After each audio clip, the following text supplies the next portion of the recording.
60 başlı aleye karnı dağlardım,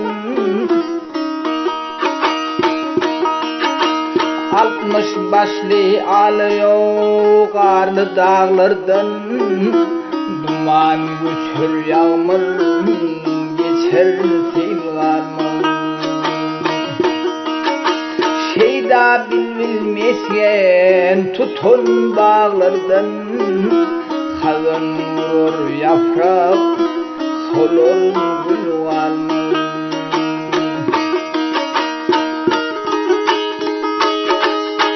Canı dilse garrilığın zehri, Zingun bulur gün güve şehri. Yellin gitse yiğitliğin bahari, Kuvat kaçar bize pilen bin varmır.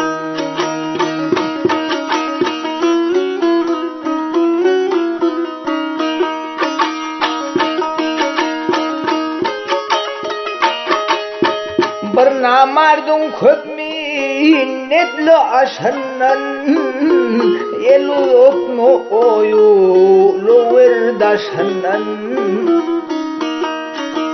İlsiz kalan belen dağın başından, Ağaç yiter caylar yiter yol varmır.